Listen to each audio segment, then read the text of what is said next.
ঘুমন্ত ব্যক্তিকে জাগিয়ে দেয়। ঘুমন্ত বলতে আল্লাহ থেকে দূরে চলে গিয়েছে, অনেক দূরে,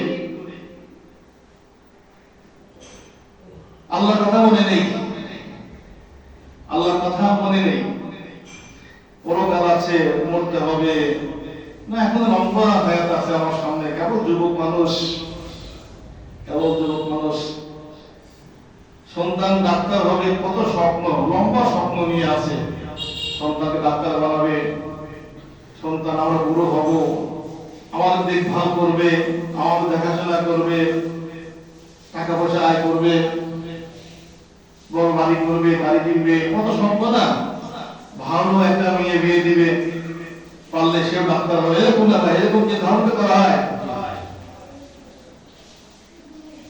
স্বপ্ন লম্বা, পরিকল্পনা লম্বা, কিন্তু আল্লাহ তাআলার খাতায় সময় নেই, অল্প সময়। আমার খাতায় সকাল, এই যে বেলা উঠলো, আর আল্লাহর খাতায় আসরের পর, এই সূর্য ডুববে এখনই, এই যে সূর্য ডুববে এখনই, শীতের বেলা আসর পড়তে পড়তে মাগরিব হয়ে যায়, কিন্তু আমার কাছে মনে হচ্ছে এখন সকাল। আল্লাহ তাআলা এই দূরের বান্দাকে, আল্লাহ ভোলা বান্দাকে ধাক্কা দিয়ে জাগ্রত করে দেন, যে ওঠো, তোমরা তো আমার কাছ থেকে অনেক দূরে চলে গেছো, আসো কাছে আসো, তুমি দূরে কেন, তুমি আমার বান্দা। তো আল্লাহ তাআলা এইভাবে ধাক্কা দেন, কারো ঘুম ভাঙ্গে, কারো ভাঙ্গে না, কেউ জাগ্রত হয়, কেউ ঘুমিয়েই থাকে। আল্লাহ তাআলা অতীতেও অনেক জাতিকে এরকম ধাক্কা দিয়ে জাগিয়ে দিয়েছে, কোন কোন জাতি ধাক্কা খেয়ে জেগে গিয়েছে, আর কোন কোন জাতি ধাক্কা খেয়েও জাগেনি, আল্লাহ তাআলা একসময় ধ্বংস করে দিয়েছে। ইউনূস আলাইহিস সালাম, আপনারা জানেন,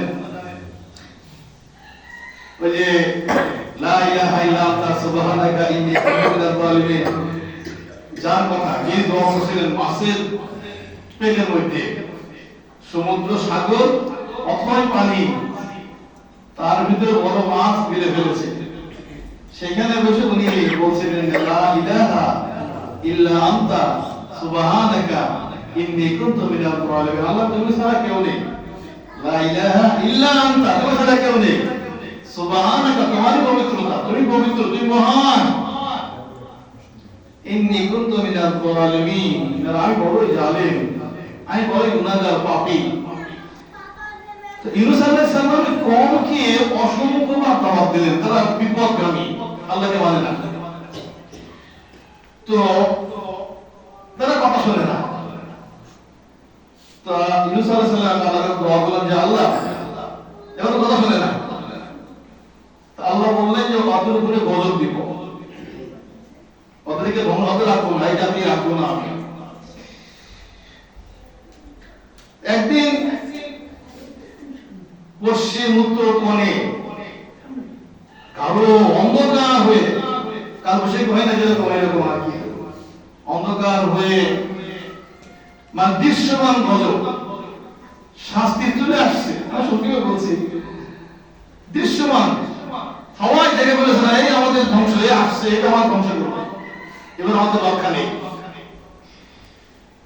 এই অবস্থা দেখে ইউনূস আলাইহিস সালাম আল্লাহর সাথে পরামর্শ না করে চলে গেলেন, যাই হোক ভিন্ন জায়গায় ওদিকে যাবো না। তো এই পর্যায়ে এই লোকগুলো ঘুম ভেঙেছে, এই সম্প্রদায়ের, এই জাতির ঘুম ভেঙেছে, এরা আল্লাহ তাআলার কাছে এমন তওবা করেছে, সবাই একত্রিত হয়ে কান্নাকাটি, গুনাহগারি, আল্লাহ তাআলা মাফ করতে, আল্লাহ আমার ভুল করেছে, ফিরে আসছি, তোমার রবের কথা আমরা মেনে নিলাম, এরকম ভাবে তওবা নাসুহা, একনিষ্ঠ ভাবে আল্লাহ তাআলাকে তওবা করেছেন, আল্লাহ তাআলা খুশি হয়েছেন, আল্লাহ তাআলা গজব ফিরিয়ে দিয়েছেন। একটাই জাতি যে জাতি গজব দৃশ্যমান হওয়ার পরে বেঁচে গিয়েছে, কোরআনে এসেছে। আল্লাহ তাআলা অনেক জাতিকে নষ্ট করে দিয়েছেন, ধ্বংস করে দিয়েছেন। কওমে লূত, ওর ভিতরে ওদের ভিতরে একটা নোংরামি ছিল, যেটা আমাদের সমাজে অনেকটা এসে গিয়েছে। মারাত্মক নোংরামি, রুচিহীন একটা তারা অভ্যাস করে ফেলেছিল। লূত আলাইহিস সালাম বারবার বোঝানোর পরে, বলছিলাম কয়েকদিন ওই যে কোরবানির আগে বলছিলাম, বারবার বলা, তোমরা এই পথ থেকে ফিরে আসো, এই পথ থেকে ফিরে আসো, এটা ভালো না, তোমরা এই পথ থেকে ফিরে আসো। বারবার অনেক নানান ভাবে বোঝানোর পরেও তারা বুঝছিল না। আল্লাহ তাআলা রাগ হলো, আল্লাহ তাআলা রাগ হয়ে কওমে লূতকে এমন ধ্বংস করেছে, এমন শাস্তি দিয়েছে, ডেড সি, মৃত সাগর, একদম জিবরাইল আলাইহিস সালামকে বললেন যাও, একদম জেল জবর করে দাও। জেল থাকে নিচে, জবর থেকে উপরে, জবরকে নিচে দাও, জেল করে দাও। জিবরাইল আমিন আলাইহিস সালাম এসে পাখা, অনেক কথা এখানে, জিবরাইল সালাম অনেক বড় বড় পাখা, সে পাখা ঢুকিয়ে দিয়ে একদম বন্ধ করে, যে ভেকুম এসে যে ভাসে না মাটি কাটে, এটা ছোট্ট একটা। তো আজ পর্যন্ত সেই জায়গা এত গজব, ওর উপর দিয়ে কোনো প্লেন যায় না, যেতে পারে না।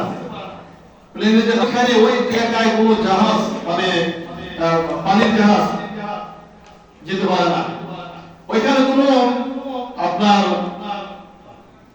পানিতে যে জীবগুলো হয়, অসংখ্য জীব, মাছ থেকে শুরু করে অনেক কীট পতঙ্গ পানিতে বসবাস করে, কিচ্ছু নেই, ওর নামে মৃত সাগর। আল্লাহ তাআলা ধ্বংস করে দিয়েছে। কওমে সামুদ, সালেহ আলাইহিস সালাম নবী ছিলেন। সালেহ আলাইহিস সালাম তাদেরকে দাওয়াত দেয়, তারা কথা শোনে না।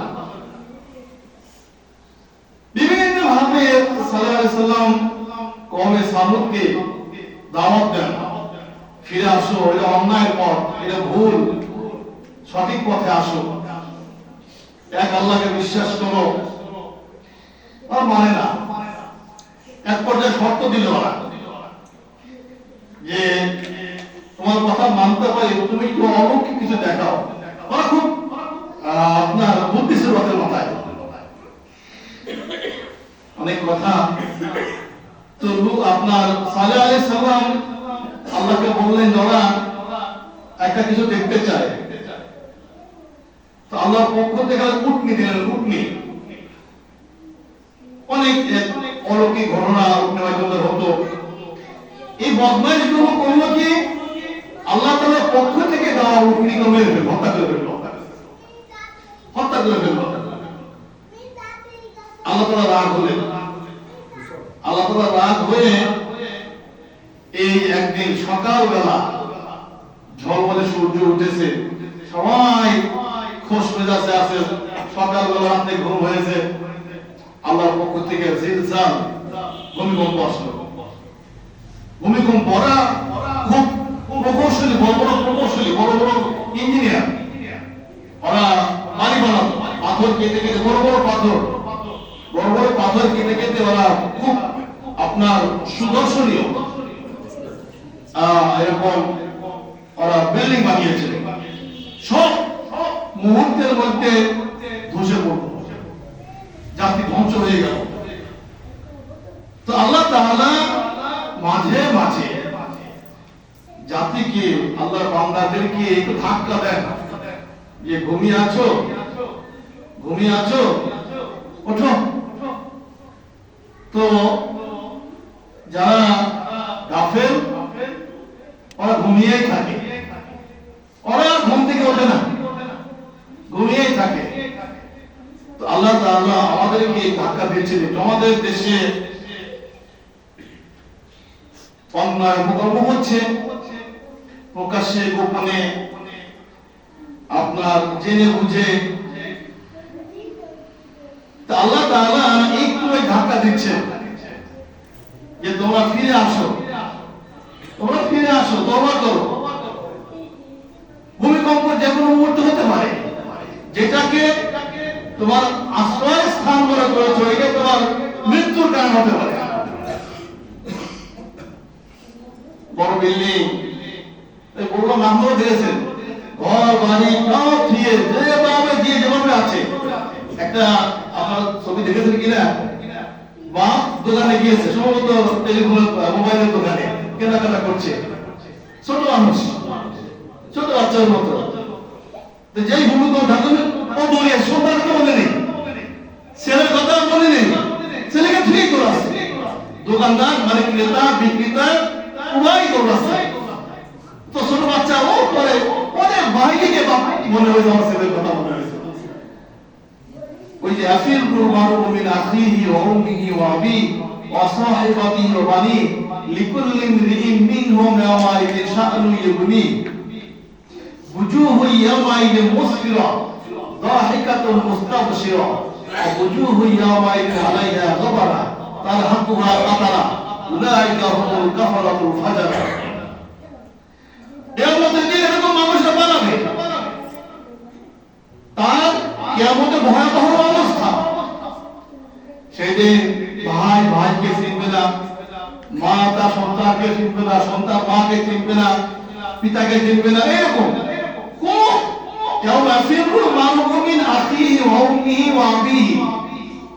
ভাই পিতা মাতা কেউ কাউকে চিনবে না। কত আদরের সন্তান, প্রিয় বাপ, শ্রদ্ধেয় পিতা, শ্রদ্ধেয় মা, কিন্তু সেই দিন কেউ বাবা একটু দাঁড়ান, একটা নেকি দিয়ে যান। ভয়াবহ অবস্থা, ভয়াবহ অবস্থা। তো আল্লাহ তাআলা এই যে গত জুম্মার দিনে, গত শুক্রবারে 15 সেকেন্ডে একটা ভূমিকম্প হয়েছে। আল্লাহ মেহেরবানি যে আল্লাহ তাআলা 15 সেকেন্ডে থামিয়ে দিয়েছে। আর 10 সেকেন্ড ভাই, ওই মাত্রা যে মাত্রা আছে ওই মাত্রাটা 10 সেকেন্ড যদি থামিয়ে দিত, আর 10 সেকেন্ড, তাহলে আমাদের বাংলাদেশের অনেক শহর মৃত্যুপুরী হয়ে যেত। আল্লাহ রহমত, আল্লাহ মেহেরবানি 15 সেকেন্ডে থামিয়ে দিয়েছে। এতে করে ঢাকাতে অনেক প্রতিষ্ঠান বন্ধ করে দিয়েছে। যখন বিশ্ববিদ্যালয়ে ক্লাস হচ্ছে না, অনলাইনে হচ্ছে, অফলাইনে বা ক্যাম্পাসে গিয়ে কোনো ক্লাস নেই। জগন্নাথ বিশ্ববিদ্যালয় বিল্ডিং ম্যাক্সিমাম বিল্ডিং গুলোকে ঝুঁকিপূর্ণ আপনার সাব্যস্ত করেছে ইঞ্জিনিয়াররা, যার কারণে ঢাকা ইউনিভার্সিটি বন্ধ হয়ে গেছে। আগামী 6 তারিখ পর্যন্ত বন্ধ রেখেছে। অনেক পুরনো বিল্ডিং গুলো রয়েছে সেখানে, ঝুঁকিপূর্ণ। জাহাঙ্গীরনগর বিশ্ববিদ্যালয়ের আপনার হলগুলো ঝুঁকিপূর্ণ। সিলেটের অনেকগুলো বিল্ডিং ঝুঁকিপূর্ণ। সবচেয়ে ভয়াবহ স্থায়ী হতো আল্লাহ মেহেরবানি। আল্লাহ তাআলা আমাদেরকে জাগানোর চেষ্টা করছেন, ভুল করেছো, ফিরে আসো, তওবা করো। ফিরে আসা আল্লাহর এই গজব থেকে ফিরে আসার আমাদের একমাত্র মাধ্যম হচ্ছে তওবা করে ফিরে আসা এবং ওই গুনাহ করব না এই মর্মে ওয়াদা করা যে আল্লাহ আমি আর এই পাপ করব না, এই গুনাহ করব না, ভুল করেছি, আল্লাহ মাফ করে দিবেন, আল্লাহ তাআলা মাফ করে দিবেন। কিন্তু এর পরেও যদি এইগুলো চলে, গুনাহ চলে, তাহলে তো মুশকিল। এত কিছুর মাঝেও মনে করবো আর কি, আপনারা জানেন একটু মনে করে কথা বলা দরকার।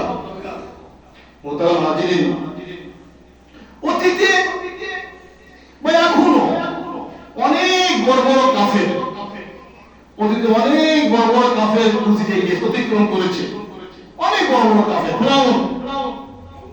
ফেরাউন, নমরুদ, এরা অনেক আগে আল্লাহদ্রোহী কাফের, মানে কুফরি করতে করতে এমন অবস্থা ও বলছে আনা রব্বুকুমুল আ'লা, ফেরাউন বলছিল না, ফেরাউন বলছে যে আমি বড় খোদা।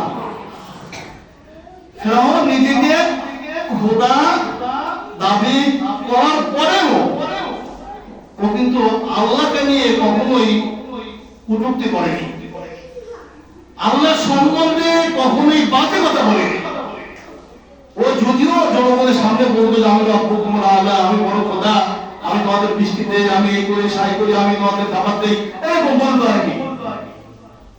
লোকেরা এসে বলতো, প্রজারা এসে বলতো যে খোদা আমাদের অঞ্চলে বৃষ্টি নেই, আমাদের এলাকায় যে ফসলের জন্য বৃষ্টি দরকার আগামীকালকে হবে, আগামীকাল তোমাদের এলাকায় বৃষ্টি দেবো। ফেরাউন করতো জানো, আপনারা জানেন, গভীর রাত্রিতে উঠতো, প্রাসাদ ত্যাগ করতো, ওর প্রাসাদ বাসস্থান ত্যাগ করে জঙ্গলে যেত। শুধু জঙ্গলেই না, জঙ্গলে একটা অন্ধকার কূপ ছিল, ওর পাঁচটা কাছাকাছি অন্ধকার কূপ ছিল বা একটা নির্জন জায়গা, ওই জায়গা গিয়ে ফেরাউন সেজদায় কাঁদতো। আল্লাহ আমি জানি যে আমি আসলে ভণ্ড, আমি আসলে মিথ্যাবাদী, তুমি একদিন আছো, তুমি রব, তুমি বড়, তুমি আল্লাহ, তুমি সবকিছু করো। তোমার কাছে আল্লাহ আমি ওয়াদা করেছি জনগণের কাছে, আগামীকাল ওই এলাকায় বৃষ্টি দেব, তুমি বৃষ্টি দেবা। ওই এলাকা ও চেয়ে আসতো, কয়েকদিন বৃষ্টি হতো। আল্লাহ ফেরেছেন ফেরাউনকে নিয়ে, অনেক কথা আছে এরকম। ফেরাউন এত বড় মানে আপনার কাফের, খোদাদ্রোহী, আল্লাহ তাআলা ওর উপরে এত অসন্তুষ্ট হয়েছেন যে সব কাফেরদের লাশগুলো আড়ালে গেছে, পানির নিচে হোক, পানিতে হোক, যেখানে জনসম্মুখে নেই, ফেরাউনের লাশটা আল্লাহ রেখে দিয়েছে। ফেরাউনের লাশটা আল্লাহ তাআলা রেখে দিয়েছে। আল্লাহ কোরআনে বলেছেন, অমরাজ্জিকুম, তোমাকে আমি কি বলবো যে আমি সংরক্ষণ করব, তোমাকে রেখে দেব, পরবর্তী যারা আসবে এরা যেন তোমাকে দেখে শিক্ষা গ্রহণ করে যে আল্লাহর নাফরমানি করলে কি পরিণাম হয়, কি পরিণতি হয়। আল্লাহ তাআলা রেখে দিয়েছেন। ফেরাউন এত মানে জঘন্য অপরাধ পাপ করেছে, আল্লাহ তাআলা এত গুসা করেছেন, তারপরেও ফেরাউন আল্লাহর সাথে বেয়াদবি করে। আমাদের বাংলাদেশের মানুষ কত বড় মানে দৃষ্টতা, কত বড় নাফরমান, কত বড় দুঃসাহস হলে আল্লাহর সাথে বেয়াদবি করে। অতীতের কাফেরগুলো নবীকে অস্বীকার করেছে, অতীতের অনেক কাফের নবীকে মানেনি, রাসূল মানেনি, বা আল্লাহকে মানে কি বলে পরকালকে মানে না, আপনার কি বলে জান্নাত জাহান্নাম মানে না, পৃথিবী হয়েছে শেষ হয়ে যাবে। কিন্তু আল্লাহর শানে এত বড় বেয়াদবি, এত বড় বেয়াদবি করেনি। আমরা মুসলমান হয়ে যে বরদাস্ত করছি খুব কষ্ট করে, জিহাদ করে, খুব জিহাদ করে। আল্লাহর সাথে এত বড় বেয়াদবি কি করে সহ্য করা যায়? আল্লাহকে একটা আকার আকৃতি দান করেছে, বলেছে আল্লাহ মুখ এবং কথা বলেছে যে কথাগুলো বলতে গেলে আমাকে সর্বোচ্চ নির্লজ্জ হতে হবে। এখানে নবীজির মেহরাবে বসে এই কথাগুলো বলতে গেলে আমাকে সর্বোচ্চ নির্লজ্জ হতে হবে, রুচিহীন হতে হবে, বেশরম হতে হবে, তাহলে মুখ দিয়ে কথা বলতে বলা যায়। বলবো না, আপনারা বুঝে না কি বলেছে, ওর নামটাকে বলা যায় না, এই পবিত্র জায়গায় বসে ওর মতো নাম বলা যায় না। আপনারা বুঝছেন, মনে ঘৃণা করেন। যদি আপনার মনের ভিতরে ঘৃণা না আসে তো আপনার ইমানের সন্দেহ আছে, ঠিক কিনা বলেন? আপনার মনের ভিতরে যদি ওর সম্পর্কে ঘৃণা না আসে তাহলে আপনার ইমান নিয়েও সন্দেহ আছে।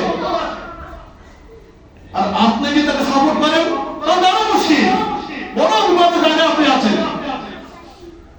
আল্লাহর সামনে বেয়াদবি, কোরআনের আয়াত নিয়ে বেয়াদবি করেছে।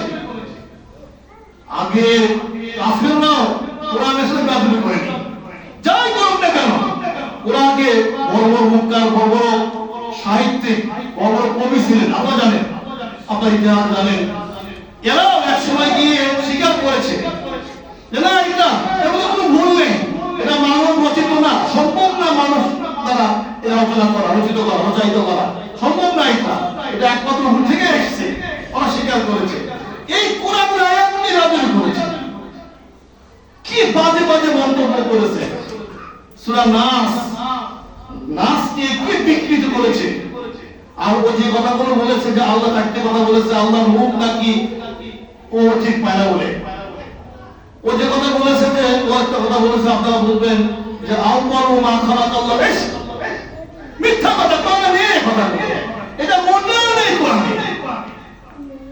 আউয়ালু মা খালাকাল্লাহ নূরি, এটা মোটেও কোরআনে কিচ্ছু নেই, মানে এক অংশ নেই। আউয়ালু মা খালাকাল্লাহ রূহ, মিথ্যা কথা, এই কোরআনে নেই এগুলা। এত বাজে কথা, মিথ্যা কথা কোরআন সম্পর্কে বলেছে, আল্লাহর সাথে গাদুবে করেছে, কোরআন নিয়ে বাজে কথা বলেছে। সূরা নাস কে নিয়ে কি কথা বলেছে। নাস মানে সূরা নাস, আল্লাহ নাসতে বলেছে, নাউজুবিল্লাহ, আল্লাহ নাসতে বলেছে।